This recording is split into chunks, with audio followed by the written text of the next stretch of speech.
Outsourcing tends to have a bad reputation as being low quality. Partner Hero's value-based approach raises the bar for the outsourcing industry by investing in employee empowerment and career growth, paying above-market salaries, and maintaining a focus on quality and performance.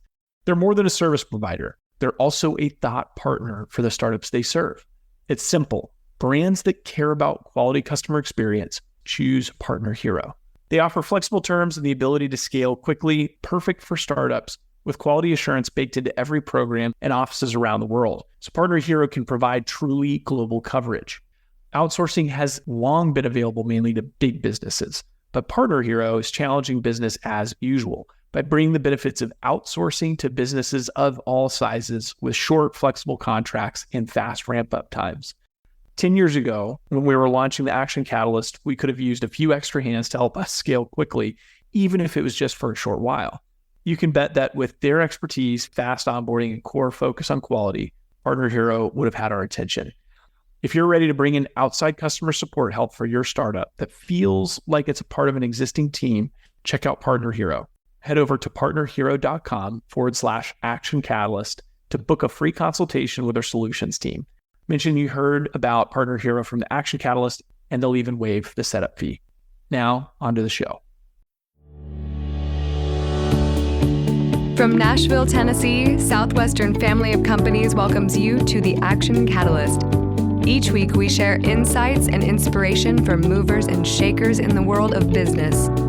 Our goal is to help you increase your self-discipline, overcome procrastination, and help you to take action on all the things that really matter.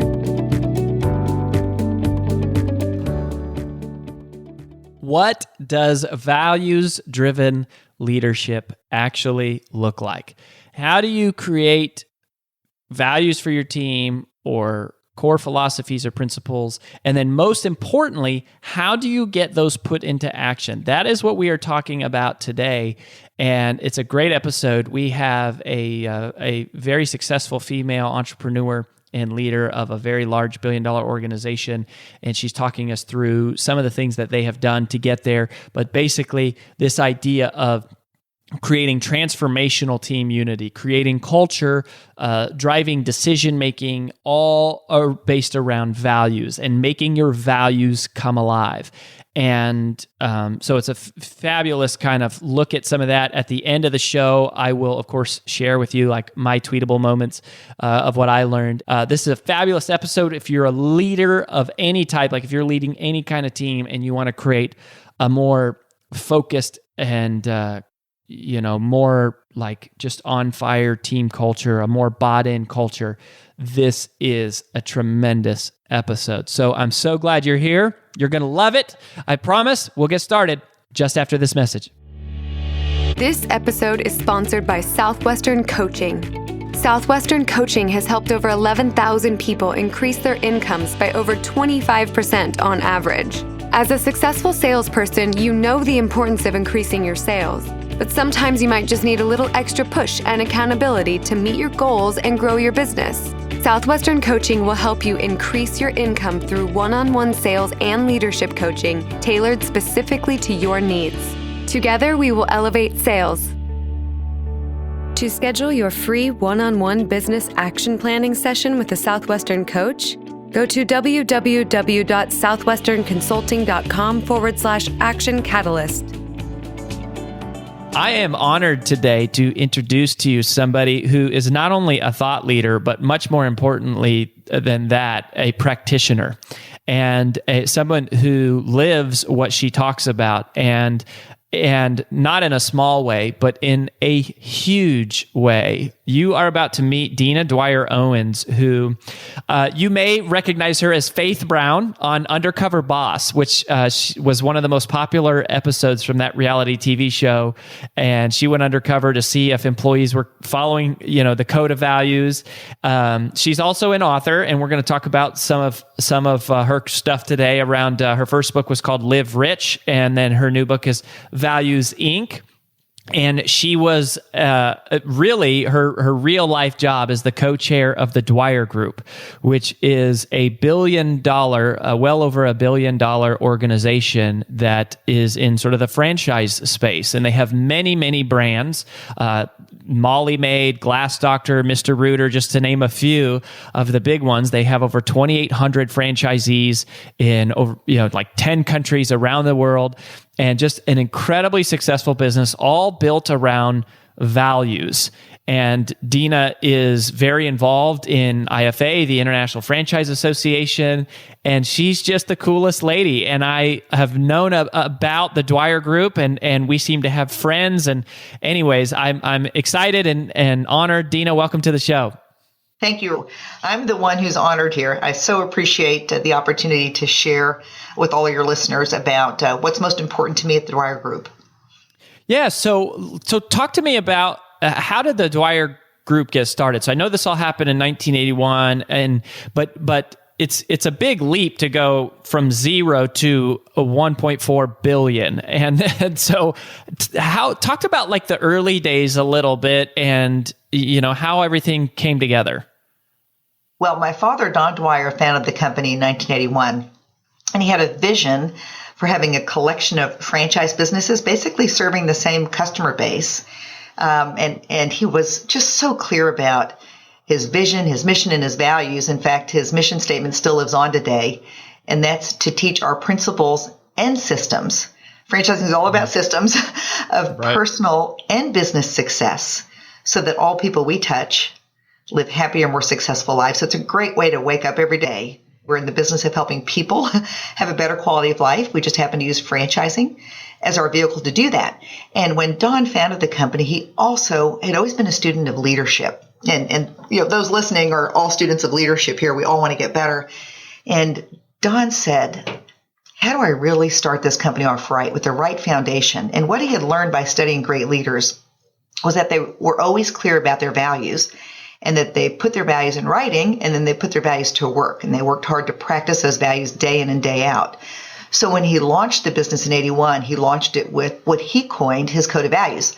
And, looking back, they're probably more emotionally based beliefs, things like loyalty has meaning to our lives. We must count our blessings every day in every way. And one that I will never forget, and unfortunately we lost Don in 1994, but one value as a kid growing up in his business was re-earning our position every day in every way.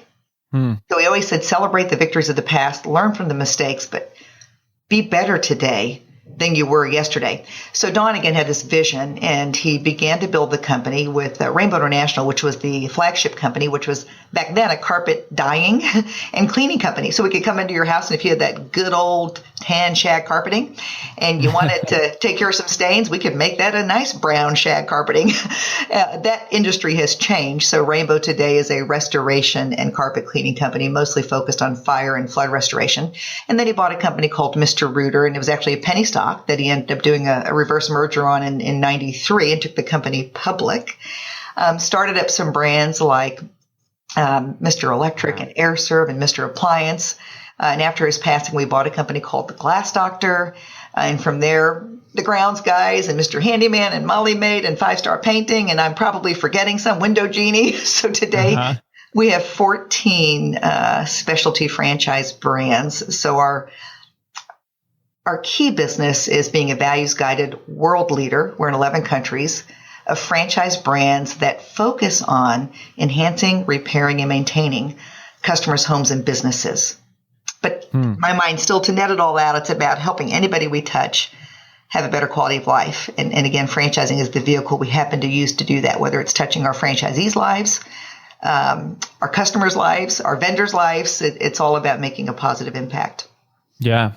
Well, amen. I love that. And the more I've gotten to know about you, just the more I've felt like, hey, there's a lot of alignment, to what your dad said about re-earning our position every day in every way. At Southwestern, we say it's part of this, the way we end every one of these shows, success is never owned, it's only rented, and the rent is due every day. And so such a sort of a similar, alignment there.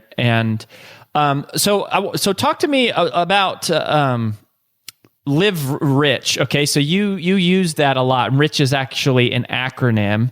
That was the title of your first book, and how you sign off on your emails. And so could you kind of just walk us through what that means to live rich? Sure. So in 1993, I mentioned we took our company public, which was a big step for our founder and my father. And then unfortunately, in 1994, he died of a sudden heart attack at the age of 60. So quite a young man. Wow. Considering I'm 54 already. So it's like, wow, he was really young. So one of the things that we knew as a leadership team was we had to keep this culture special. It's what attracted the strong franchisees we had. It's what attracted the great team that we had. They were aligned in those values. So we knew we had to keep that foundation strong. We took Don's original values, his belief system, and we operationalized it. So that's where RICH came from. And RICH stands for respect, integrity, customer focus, and having fun in the process. So when we say we live rich at the Dwyer Group, of course, we're in business to make money at the end of the day, but it's about how we treat people. And when we treat people with respect and dignity, we provide a quality product or service. Profits are the applause we get, as my friend Ken Blanchard would say. Mm-hmm. Yeah, I love that. I think those are all really good. And the customer focus, to me, that is such a big part of the future. It seems like the people who are winning about this.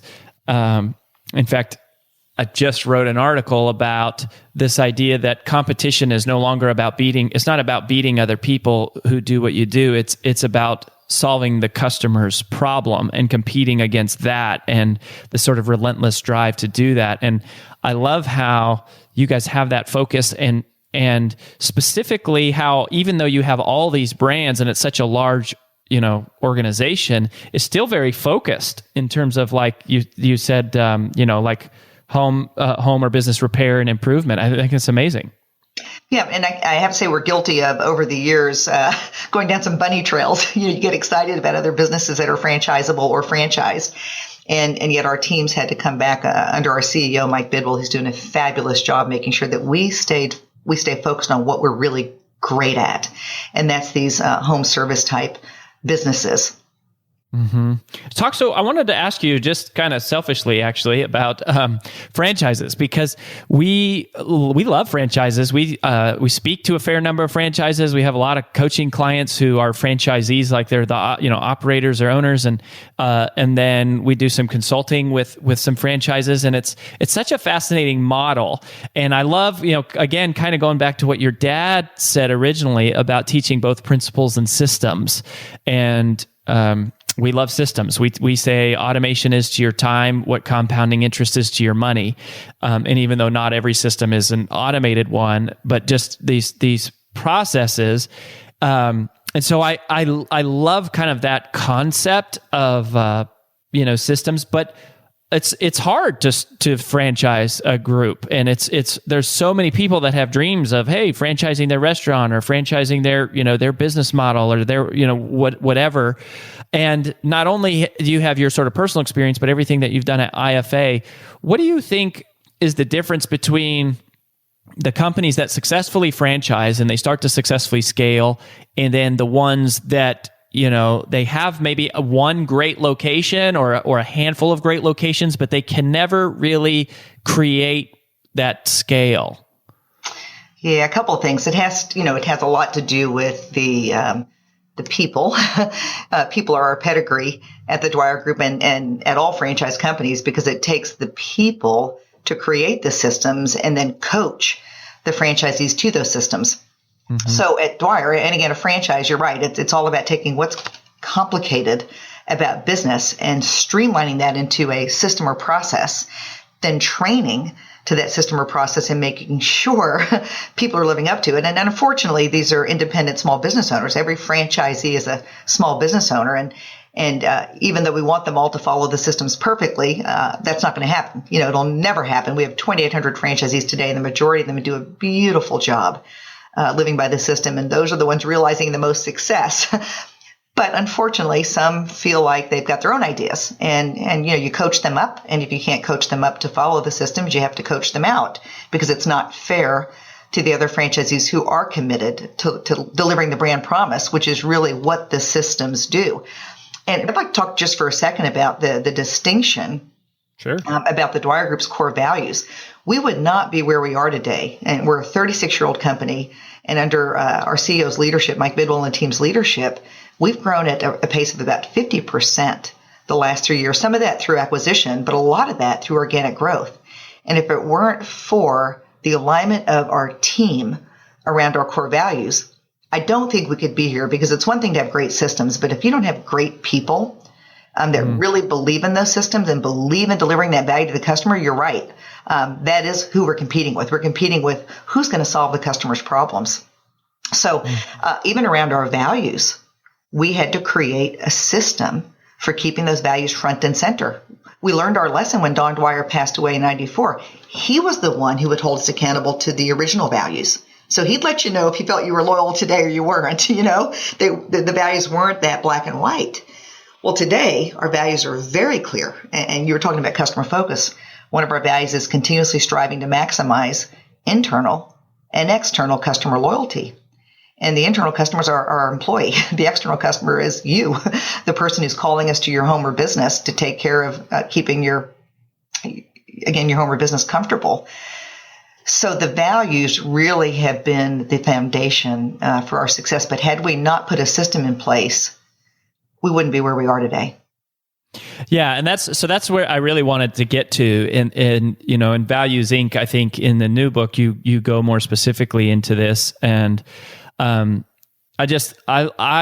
love it because I feel like what you highlight as a problem is that most people, create their vision or their values or their principles or whatever they are going to call them, this set of philosophies that they believe in, and they do maybe some strategy work to create that, but then they just end up in a wall or shoved in people's desks. And I feel like the thing that's been so cool about what you've done is you've taken them off of paper and into practice. You've been able to, of course, as a team, implement this and execute this, but across now 11 countries and 14 different brands, and, to become $1 billion organization. So, how do we go, as you say, how do you create a system around your values, or how do we take it from the step of, okay, once let's assume we have them, which is a challenge in and of itself, right? But there's a lot written about that. I think there's much less written about, once you have them, how do you make them become real? Yeah. And I think people make this more complicated than they need to, but they're not in franchising. So, as a franchise organization, we always think about systems. If something's not working, it's probably because the system is not there or people haven't been trained to it. So when we created the operationalized code of values, we knew as a leadership team, number one, we couldn't just throw them in the face of our employees and say, hey, look, starting today, these are going to be the new values we're going to follow. Instead, we said to our employees, and we didn't realize we were being so smart when we gamified our values, but we basically said to our employees, we think this is going to be the solution to keeping our culture special. We handed them a laminated card. On one side of the card had the original values, Don's values. On the other side of the card had the new operationalized values, the R.I.C.H values. And we said, we need your help. For the next 90 days, we want you guys to study these values. And in order to show our commitment to you, we want you to give us feedback. Anytime you catch a management team member violating a value, we want you to give us a beep. And as silly as that sounds, it worked. So the employees really studied these values much more than I would have ever imagined, because they loved the idea of catching their bosses doing something wrong. So if you could imagine the roadrunner running through our building for 90 days, that's what it sounded like around here. We were being beeped. It's just a verbal beep, beeped right and left, because we were so bad at the new operationalized values. So once we played that game, we brought the team back together. We asked them what they thought, and they loved it. And they added a value that I think is the toughest one we have today. But we said, okay, so going forward, because this cannot die when the CEO of the company dies or the leadership team dies in this company. It's got to be sustainable. So let's create a system. We said anytime we have a meeting of 3 or more of our team members or our franchisees, we're simply going to bring the values front and center in that meeting. So before we talk about anything else, we're going to either review all 15 values in our case, because they're really behavioral statements, if you want to think about them being that black and white, And sometimes we might just highlight a value that we're not so good at. Maybe we've gotten some feedback from a customer that we're not doing a great job responding in a timely fashion, for example, or maybe we highlight a team member who's gotten exceptional feedback. The bottom line is at the beginning of every meeting of 3 or more, we should take a deep breath and reflect on our values. Mm-hmm. I love that. Yeah. So the rule is if there's 3 or more people in a meeting, then you all get together then you read them out loud. Is that what you do? Oh yeah. And most of our team members, not all of them, because we're a fast growing company. Many of our team members can do that by heart, with heart, as we call it. It's not just a memorization act. We want people to internalize the values so that when a problem occurs, what happens in your mind is you go right to a value or maybe a number of values that can be the solution to the problem. So yes, we do it out loud. And sometimes, again, we'll go over all 15 values. Sometimes we'll just highlight the key areas, showing respect for all people, acting with integrity in all dealings, and serving customers with enthusiasm. It just kind of depends on how many meetings you're in a day. Sometimes the team says, all 15 again, can we just focus on one that we know we need to get better at? Yeah. And you're saying that you do that sometimes. Sometimes you just say, hey, let's just focus on one. Oh, yes. Oh, yeah. Sometimes there's one that's very topical. If you think about we're having a meeting about customer service, well, we want to talk about one of the values that has to do with customer loyalty. Mm-hmm. Yeah. Okay. So let me play the devil's advocate here, right? Because you go, okay, so this is really cute and fun. Like, let's read our values at the start of every meeting. And that's really fun for about 3 months. And then people go, oh my gosh, this is so annoying. Like, how many times are we going to read these? Like, are we going to read them at the start of every meeting? Like, can't we just get to work? Can't we just get, we don't have the extra 2 minutes to spare to do this. What do you say to that? This is when I say to the leader, you don't want to hear the whining. This is who we are. This is the only way that we're going to keep these values front and center. And the minute we start getting lazy about it, I liken it to people who do a good job of brushing their teeth, but they don't floss their teeth very often. And what happens when you don't floss your teeth very often? Decay, rot, yeah, bad. Yeah, you get rot, you get decay. And what happens when you start having decay? It not only affects your teeth, it affects major organs in your body. And in my mind, it's up to the leader to stay firm on the fact that you've got to keep the values front and center, because the minute you quit flossing, you're going to get decay. You start getting decay, organs start shutting down, and your body is not going to be at optimal health. It's the same thing with a franchise organization or any organization. The values have to remain front and center. And the minute we start getting lazy about it, we lose an opportunity to really be great. And it's not, I love Patrick Lencioni, and Patrick says, when properly practiced, values inflict pain. They make some employees feel like outcast. They can limit an organization's strategic and operational freedom and constrain the behavior of its people. They leave executives open to heavy criticism for even minor violations, and they demand constant vigilance. So this value stuff is not for everybody. It's really not for the faint of heart. Yeah, it's opposite of what you would think. You kind of initially think, oh, this is the warm and fuzzy, and this is the ethereal, this is the the fluffy. But the reality is, when it's done right, this is the practical, this is the purposeful, it guides every decision about who you hire, who you fire, what financial investments you make, which ones you don't, where you spend your time, and every feedback conversation. And it's like at the very ground level, in the soil, the heart of the matter.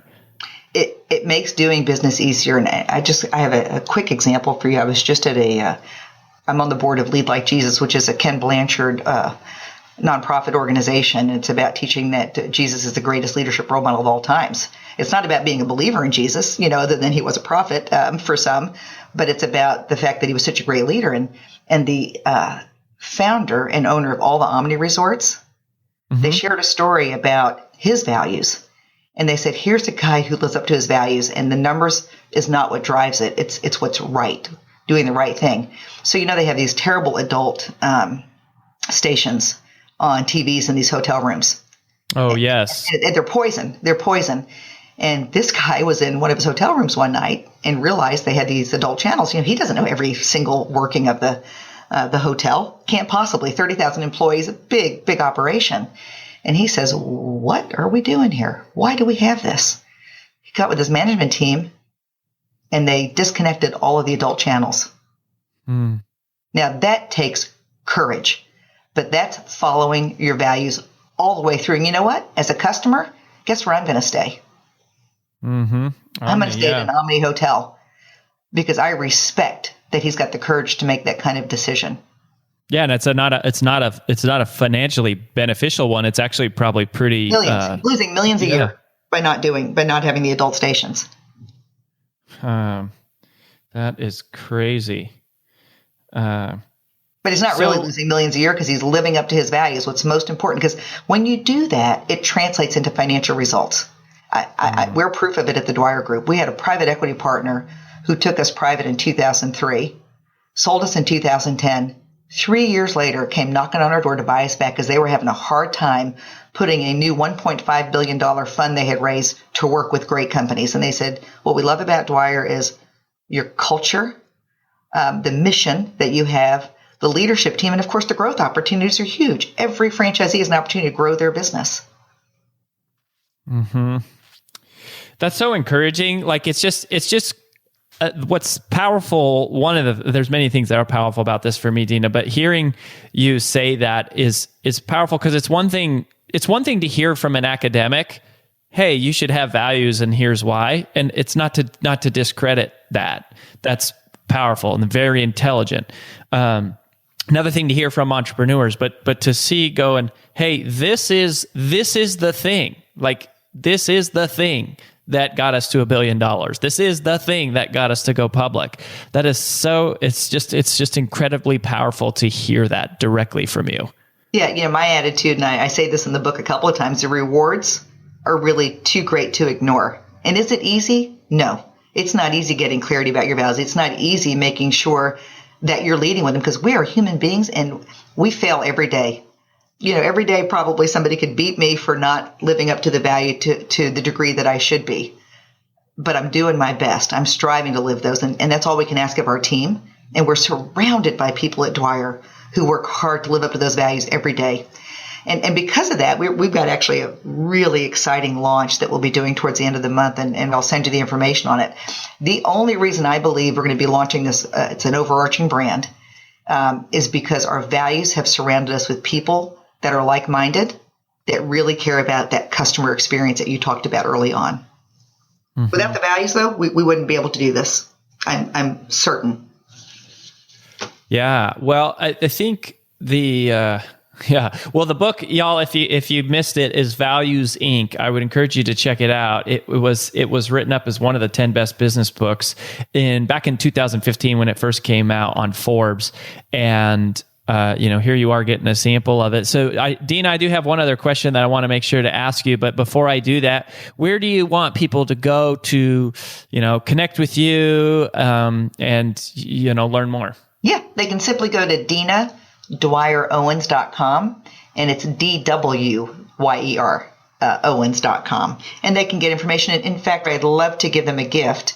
I've got a Create Your Culture workbook that they are free to download from my website, and it will give them the 6 simple steps to getting clarity about their values, having very clear behavior statements to each of their values, how they can create a mantra around their values and then test their values, and then be sure they measure the performance. Because it's one thing for me to talk about this, but if we're not measuring our performance, then I don't belong being on the show with you. Mm-hmm. Very, very cool. Okay, so here's my last question. It's let's say there's somebody out there listening and maybe they run a franchise. Maybe they have a small business. Maybe they are mid-level manager at some large public organization and they don't have ownership, but they have leadership. Maybe it's somebody running a church or a school. To the leader that's out there listening right now, and they hear this, Dina, and they go, oh my gosh, we we never look at our values. We never read them. We never talk about them. I don't even know if we have them around still. I'm pretty sure we do, but there's nothing about what you're describing here that is at all reflective of the situation of the real world that I live in right now. And that person is hearing this perhaps for the first time. What action would you encourage them to immediately take? The first action would be is discover if you do have clearly written values, because most of the time organizations have done a lot of work, whether again it's a church or a for-profit business. They've done a lot of work thinking about what's important to them.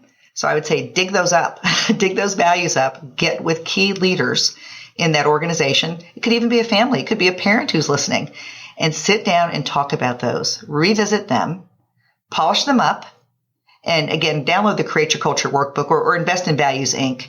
There's some very clear directions at the back of Values Inc. too on how to then take that to the next level so that you truly can create a system around keeping your values front and center so you don't forget who you are and what you want to stand for in this world. Mm-hmm. So polish them up and get them out, look at them, dust them off. And then as you talked about, just start reading them. Every meeting, just bring them out. It's not hard, but it does take commitment. Yeah.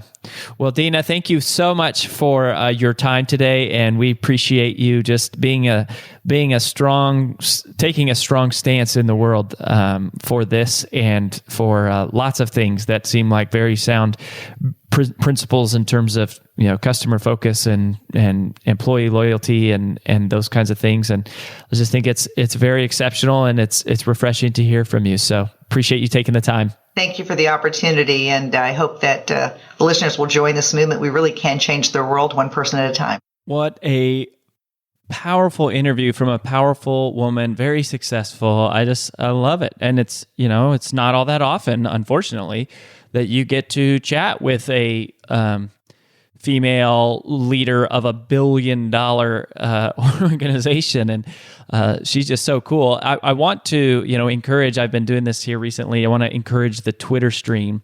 And so this is like the tweetable moments segment, which is Dina's Twitter handle is at Dina Dwyer-Owens. So it's Dwyer, Dwyer, and then Owens, Owens, at Dina Dwyer-Owens.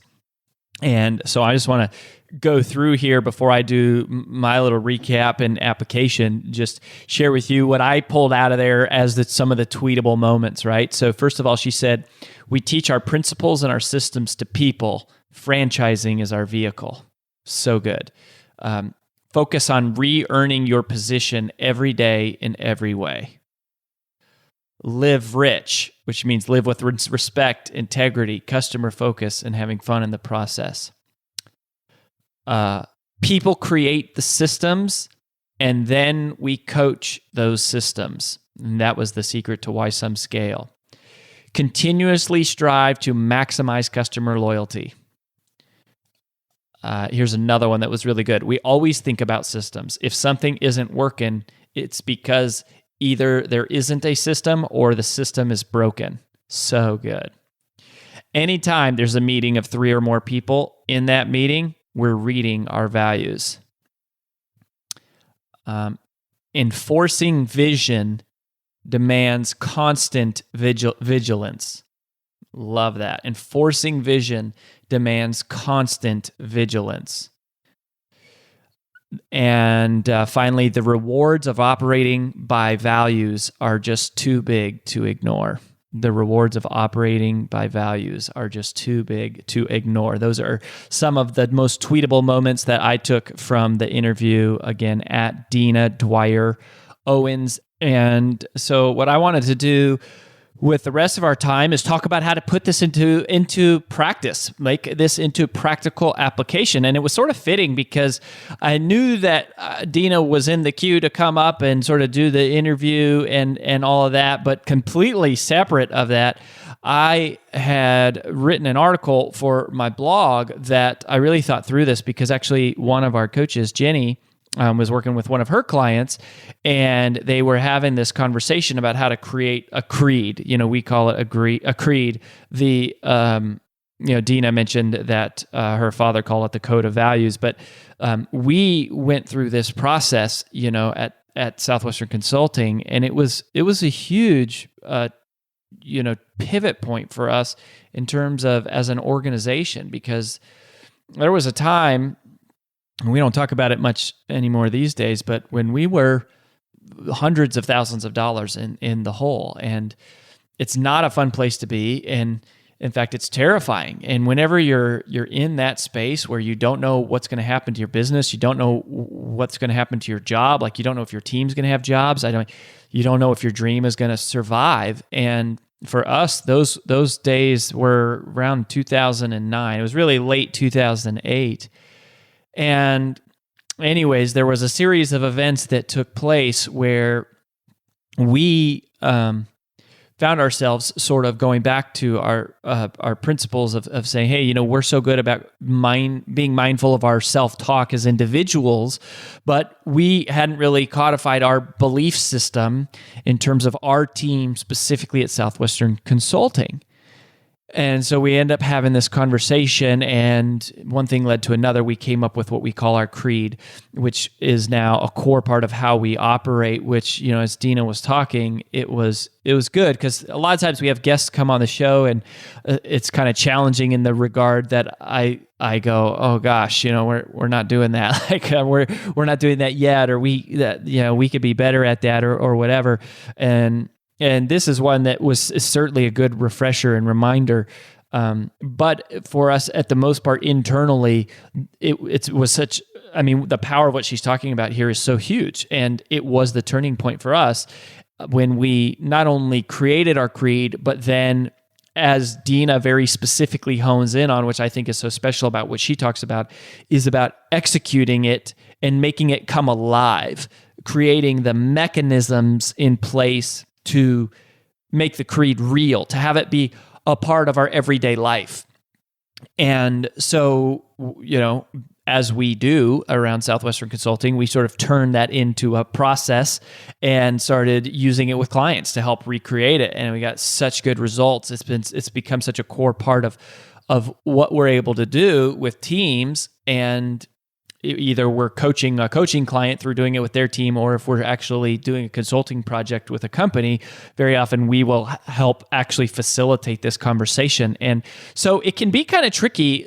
As she said, it's for the most part, it's pretty simple and you don't want to overthink it. But when Jenny brought up the question to me, I realized, she was just kind of asking for my take on it. And, several of our leaders here have shaped that process. But I thought, gosh, I can't believe we've not actually written an article about this. And so I wanted to kind of recap this and put it into sort of an actionable process for you in terms of, we call this, 5 steps to create transformational team unity. In other words, 5 steps to create a creed if you don't already have one.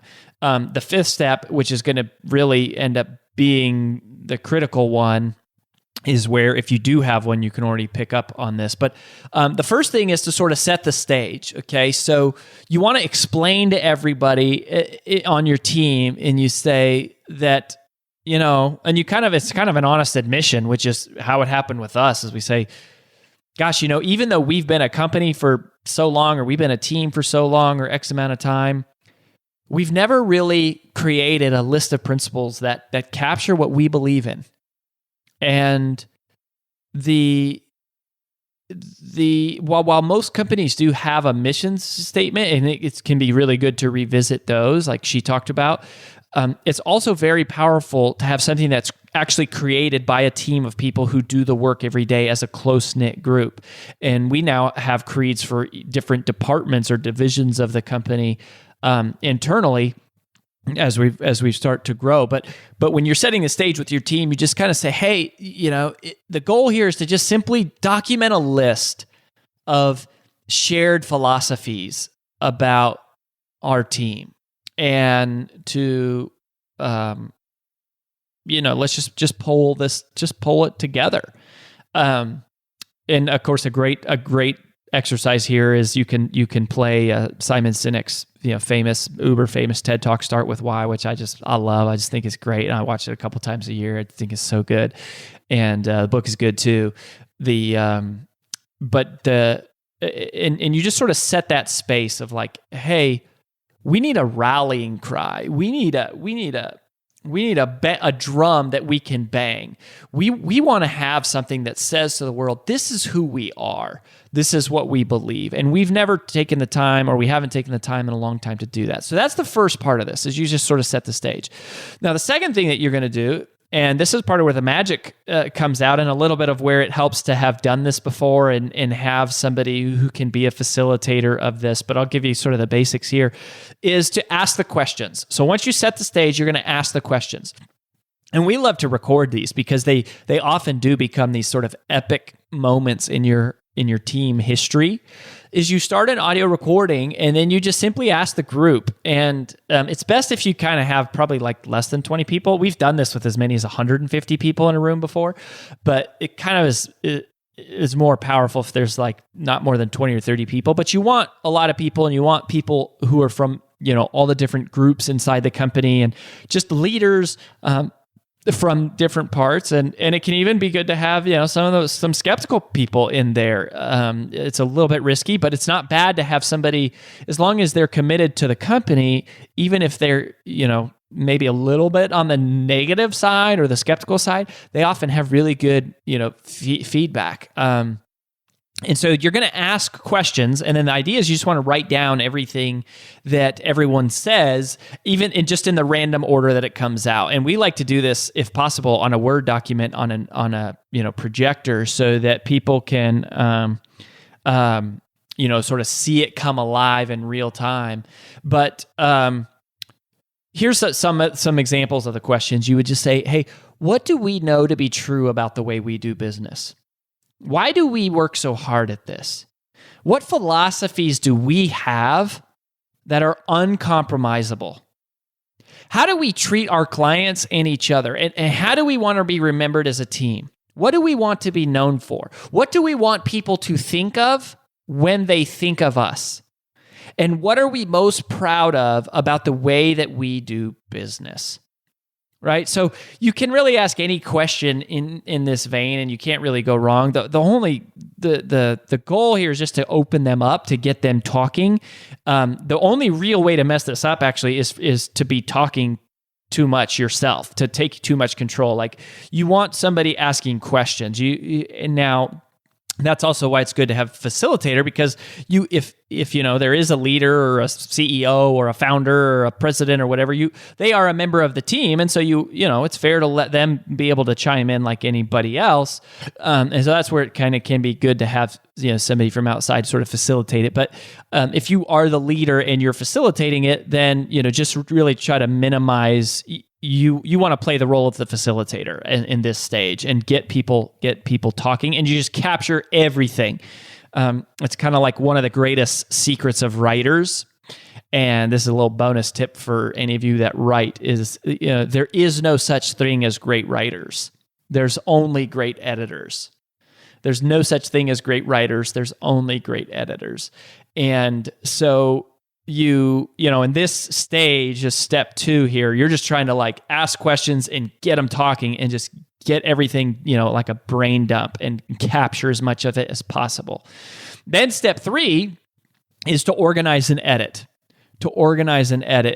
And this is really a critical part, because now that it's been captured, you have to sort of work this down or whittle away at it to be something that is usable. So it really helps if you have somebody that has some decent writing skills, or is an editor, or just, is really articulate or good with semantics, because the semantics matter tremendously. And it's a real delicate balance between capturing the essence of what has been said by the group, but also codifying it succinctly and editing out cutting some of the fat without changing the integrity of what was being said. And so it's like a polishing. It's a polishing process. It's not a recreation process. It's a polishing process. And again, that's where, the writer has a really challenging role, because they have to reduce many of the paragraphs and they have to reduce many of the sentences down to like one sentence. Because what you'll find as you do this, which is a good thing, is that in the brainstorming session, there's all these recurring themes that come out and people start to say a lot of the same type of stuff, which is good. And so in step 2, you're just capturing all of it. But then what you're going to do here in step 3, and this is typically one person that is doing this, is you're going to then, look at everything that you captured, and then you're going to start to organize it. So you're going to say, okay, let me just basically copy and paste or cut and paste anything, these similar types of things that were said, and I'm going to just try to organize them together. And you're not really editing here, you're just rearranging. You're not adding, you're not taking away, you're just rearranging. And you kind of try to rearrange it in an order. And part of, I guess, what I'm doing here too is explaining, kind of like a writing process. It's just similar to what I follow. And I've been able to go through several, of these exercises with several different companies, including our own. And it's a fun role to play. And so anyways, you kind of organize them together. And then what you want to do is you want to try to reduce those paragraphs, because you'll find like there's maybe 3 or 4 or 5 or 10 sentences that all kind of say the same thing. And you want to try to squeeze those down and consolidate them into one sentence without losing the essence, and while trying to preserve some of the actual semantics. You want to try to preserve some of those, like some of the core phrases that people said, because that's what really makes it theirs. So you want to get the repeatable mantras, get the colorful language, get the key phrases, but you also don't want to be too repetitious, because people tend to, it's like the same thing over and over again. So that's the next thing that happens is, so you're going to kind of rearrange, then you're going to reduce, and then what you're going to do is you're going to try to restructure those sentences, and you want to move them from being passive. People often talk in like sort of passive, vague terms, and you want to restructure them into being active. So, for example, people will often say things like, we strive to, always be the best we can for our customers whenever possible. Right? And so it's this sort of like long kind of passive thing. And you want to just restructure that to say, we always do the right thing. Boom. Like, hopefully you hear the difference, but we always strive to do the best that we can for our customers whenever possible. Right? It's just kind of like verbose. And you want to sort of structure it and make it active. We always do the right thing. Bang. And, when you read these, and there's not really a wrong way to do this per se. There's just kind of like more powerful ways to do it. But if you get this right, then when you read the creed, which is something that's going to happen here, shortly in these next couple steps, when you read it, it's like bang, bang, bang, bang. We believe in this and this and this and this, and this is who we are. And it has a cadence to it that becomes this unifying, rallying mantra, which is kind of what you want.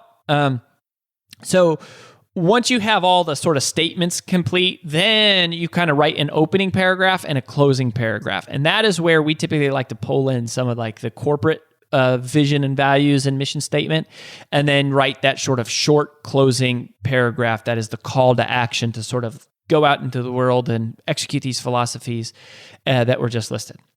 And then here's the really hard part. All of that has to fit on less than one page. It cannot be more than one page. And it's possible to have it too long and still be fitting on one page. So you want it to have space to breathe and still fit on one page. Like I said, this is a challenge. So it can help to have some outside people help you do this. But you could do it on your own. If you're a small business just getting started, you don't yet have a coach, and it's really in the conception phase or whatever. It's like you can do this. Or if you're a teacher or something, you could do this with a classroom. If you could do it with a church, you can do it with any team. So stage 4 then is to now you're going to represent this for approval. And so here's where you're going to, whoever the writer is going to now send this out. It's not done yet. It has to go out to the team, and that's where they're going to solicit suggestions and feedback. And this is a good place to send it out to everybody, even people who weren't in on the original meeting, because now everybody gets a chance to be bought into it. And so you're going to send it out and say, hey, we're going to open it up for 2 weeks for everyone to just give us ideas and feedbacks and thoughts. Is there anything big that we've missed on this? And capture the feedback. And then you're just going to keep working on the edits and then kind of keep sending it out until you sort of really lock it down. And then you can formally vote on it and just kind of ratify it as a part of your corporate culture. Even though it should be a living, breathing document that can be edited later, it should be kind of a big deal to edit it. It should be, it needs to be unanimous vote, and this is a big thing. So there's the first 4 stages. So you're going to set the stage, ask the question, organize and edit, and then represent for approval. Okay, and then the final stage is to put it in use. And this is the most important part. And Dina's book really hits on a lot of these things. The Values Inc., her second book. And so you can certainly check that out. But here's some of the highlights, just because the key is we want to make sure it doesn't end up in a drawer somewhere, right? Like with other corporate jargon and documents that never get looked at. It needs to drive the whole organization, right? You want to be a values-driven organization. This is values-driven leadership. So it needs to come alive, and it needs to be referred to early and often. So the idea here, and I believe that I learned this term from Jim Collins. Actually, it was from his book, Built to Last, which is my favorite Jim Collins book, even more than Good to Great, and he talks about the mechanisms, and he was the co-author of that book with Jerry Porras, and they talk about creating mechanisms in your business that reinforce these ideals. And that is where the magic really happens, is you got to go, okay, how do we take these words that are on paper, these things, these beliefs that we have and that we say are important, and then how do we make them come alive? How do we make our company or our team a living, breathing expression of those concepts and those principles? And so, Dina mentioned a couple of them, and I'm just going to give you a rapid fire checklist here. So the first is to read it out loud at the start of every meeting. And that is so good. It's so edifying to hear her say that. Chad Goldwasser was one of our original coaching clients, was at the time the number one Keller Williams real estate agent out of 76,000 agents. He still runs, is a friend, and he was one of the ones that taught me personally. He said, you read it out loud at the start of every meeting. And I loved what Dina said about the metaphor, like the connection, the parallel of flossing your teeth. And you have to just do it over and over and over. And there's fun ways to do it. You can break it apart, do a line at a time. We sometimes will do it for fun. We'll have people read it in different accents just to have fun. We always make new people do it, as whoever the newest person is. If someone's brand new, it's part of their, it's the only real sort of thing that we do, initiation that we do for new people, is they have to read it out loud, and kind of like the first time they're in a company meeting, and it's a cool thing. It's not anything weird or pressure, but we ask them to do that. So that's the easiest, simple, most powerful thing, is read it out loud. The second is to actually refer to it whenever you have a difficult decision to make. So whenever your team is torn on something, you actually pull it out and you go, let's see what the creed has to say about this, or the core values, or whatever you're going to call this. And you actually refer to it, and you do it. You can do it privately, but you also can do it publicly. And if there's debate or dilemma, you just say, hey, what would the creed say about this? And you refer to it, even if it doesn't speak to it specifically. It's powerful to sort of reference it. Next thing, make it be the first thing you show to recruits and new hires, and explain that it's the predominant criteria for being hired and getting promoted inside your team. That this is how you become a leader here is by doing all the things on this page. So if you want to know how to advance, if you don't want to know how to be the captain, if you want to know how to become a manager, it's this page right here. And so this good stuff. Next thing, cite elements of it whenever you roll out a new change for the company. So anytime you make a change, you might make a strategic change, a marketing change, a personnel change, you can refer and say, hey, one of the reasons that we decided to change this is because of boom, and you cite the creed. Next, ask your team to cite it when they see something that is a real life illustration of a principle that is in the creed, right? So the best thing in the world is when you have somebody who is new on the team saying to somebody else, oh, this is like what we say in the creed that, blah, blah, blah, blah, blah. Like, one of the things we say in our creed is we believe in creating a lasting relationship with every prospect we come in contact with. And so if we have new people citing that, it's like, oh, that's a great sign of health. Also, and Dina mentioned this, ask people to cite it whenever they see something in the company that is wrong, that needs to be improved or challenged. And this is where the hard work comes in, and this is where the humility comes in, because they will. And it's the best thing, though. It's painful. It's painful as a leader when somebody goes, hey, our creed says we will do this, but really we're doing this. So how do you reconcile? And that's what you want, because either there's a good explanation or there's not. And one of the two needs to change. Either the creed needs to change or the practice needs to change. So there's that. And then you can always include elements of the creed on walls. I did a keynote for a company called Journeys here a couple weeks ago, and I went, and they have them all over their walls, like as you walk up and down the hall, and that's kind of a cool thing, is that people just see it as a reminder.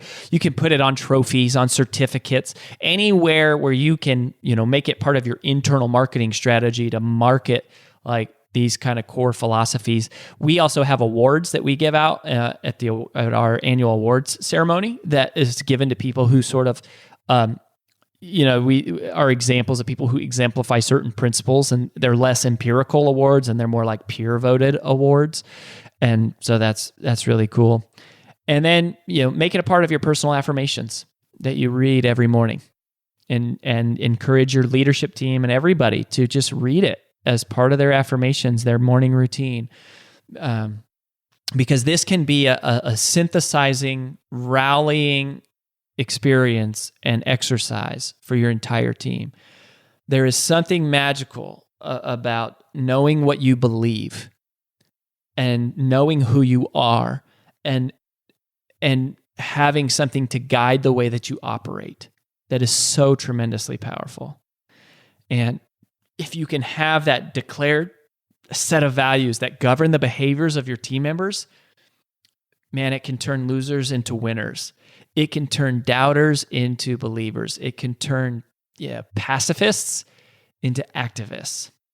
So if you can create a creed, then you will create an amazing culture. Well, that about wraps up the Action Catalyst podcast for this week. If you haven't yet, please log in to whatever your favorite medium is to listen to the show, and both rate this podcast and leave a comment, as that helps new prospective listeners determine if the show's really a good fit for them. If you enjoy this podcast, please make sure to subscribe, leave a review, and screenshot this episode to share with your friends on social media. Make sure to follow us on Facebook and Instagram at Action Catalyst, and subscribe to our video podcast on YouTube. Thanks for listening.